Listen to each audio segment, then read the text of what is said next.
The Thrunite C2 is a small compact battery charger and power bank that runs off an 18650 battery, which is removable and included. Thanks to Thrunite for sending this out to me to take a critical look at. Thankfully, the C2 is nearly all metal construction. The only bit of plastic here is the port side. Both end caps are silver anodized, however only one moves and removes, and it's the tail end here. You might be able to see the open arrow, and you unscrew it. Your tail cap here has a nice spring that's in place there. The threads are pretty much ungreased. They have just a slight amount of grease on there, but I'm going to put more on here after the review's over. They are square cut and pretty robust. Unfortunately, there is no O-ring. The Thrunite C2 doesn't make any water rating claims, mainly probably due to these open ports, but that's something I wish it had there just for construction and dust purposes, is an O-ring. As you can see here, the walls are pretty thick. You're not going to crush this accidentally if it's left open or anything like that. It's pretty stiff and robust. It has a slight taper to the design here. The battery does go in positive side down, and while I've got this open, I'll take a look at this battery here. There's some writing underneath the cell here that I can't quite figure out what it is. I've heard some other reviewers think this is an NCR 18650B. However, I can't read that on my example here, so I don't know maybe if it's changed or if it's another 3400 milliamp hour battery. The protection circuit does appear to be on the positive side. And I'd say this is a high quality battery. No complaints here. It's not high draw, but other than that, no problems. Lengthwise, this is about as short as it can be. If I compare it here to an Anchor that I have similar here, it's a little bit less milliamp hours, similar diameter, and the Thrunite here is smaller.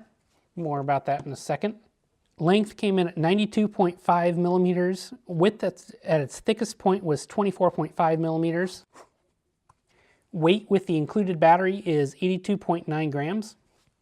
If I compare that to the plastic Anchor charger here, it is lighter at 68.4 grams.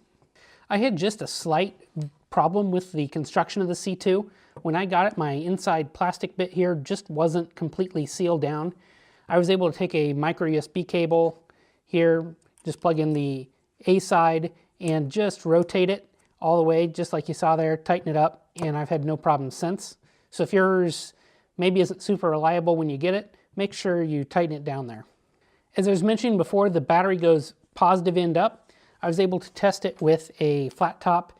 This is an LG HG2 battery here, and I had no problems running that battery. There's springs on both sides. There isn't any indication on the outside here if what side goes down, the positive or the negative, so you just got to remember that the positive side goes down. It'd be nice if they'd add that in the future models. A little bit of comparison here with the Anchor battery that I've got plugged in. You can see here it's pulling 2 amps on my meter. I've got a load that I can adjust here, and if I just start creeping it up, it shuts off at 2 amps. The Thrunite C2 on the other hand though, here I am, 1.99 amps. I haven't adjusted it at all. That's where the Anchor shut down at. I can keep going. This will discharge at just slightly over 3 amps. My meter here is only rated for 3 amps, so I don't want to go much beyond that. But you can see here it's pulling 3 amps, no big deal. It just keeps going. Thrunite claims the C2 is capable of 2.4 amps input and 3 amps output. And as you can see there, I tested the output, and the discharging 3 amps was no big deal. I was able to test this as well, input, and 2.4 amps wasn't an issue with my charger. Do note that your one battery won't be able to sustain 3 amps for the entire length of charge due to the battery dropping voltage. And that 2.4 amp input means that it'll charge in less than 2 hours, which isn't too bad. In my testing, it was like 1 hour and 58 minutes to go from where it shut off to completely full. And during that charging cycle, I measured 14.5 watt hours going into the battery. This does have reverse polarity protection, which is nice. And the cell is rated for 3400 milliamp hours. So how was it able to charge and how did it do? I was able to charge my Note 8 from 30% to 82% before the C2 stopped due to its battery energy being depleted. Considering the losses involved from conversion and the battery voltage to the USB voltage, that's decently efficient. The C2 does get warm when charging and recharging, and that's to be expected, but it was a little warmer than really I thought it would be. When charging my phone, I put a total of 9.2 watt hours into the phone and then it stopped. So you can see there that there is losses, the 9.2 watt hours compared to the 14.5, and that's normal. And when it did shut off, the internal cell measured 3.245 volts on my multimeter. I did find when I was charging my cell phone that the C2 required that I press this button here to get it started. And I don't know if you can really see this on camera very well, but there's a blue LED that's just flashing around the button there. That is the battery level indicator and recharging status. The more red the color, the lower the charge is. So it starts off blue, which is 4.2 volts. Flashing blue is 3.65 to 4.2. Flashing purple is 3 volts to 3.65. And red is less than 3 volts. Red flashing is lower than that. Charging is basically the opposite of that. So here is the box. The C2 came in. Mine came from Amazon. Unfortunately, Amazon sticks this kind of ugly sticker on there. Just a heavy cardboard box, nothing fancy here. Open it up. The manual's found in the top lid cover, so don't throw that away. Below, you get the C2, which is packed in here like this. Comes with a cable. And you also get this nice little mesh bag. It's branded Thrunite to keep everything together. I have several power banks, but almost all of them are physically larger and contain sealed batteries that I can't replace. For example, here, this Anker PowerCore Mini. It's only 3,000 milliamp hours versus the 34 of the Thrunite, and the battery is sealed, so when it's depleted, I've got to recharge it through here.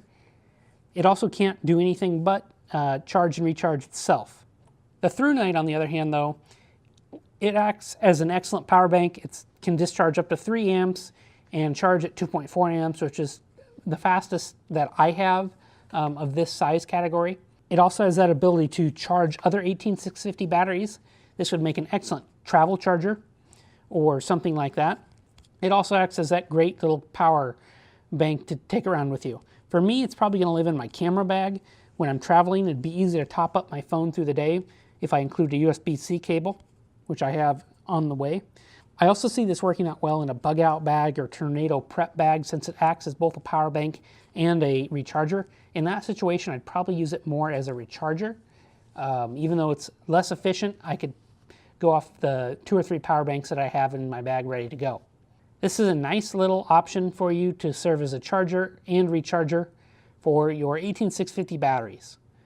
I'll have a link below to where you can check it out on Amazon, and I'll have a link in my Amazon store, and if you haven't seen that, please check the description below and see all the products that I'm recommending. If you guys haven't subscribed to my channel, please make sure you do. I'm trying to hit 10,000 subscribers before the month's over, and I'm just about there. Thanks for watching.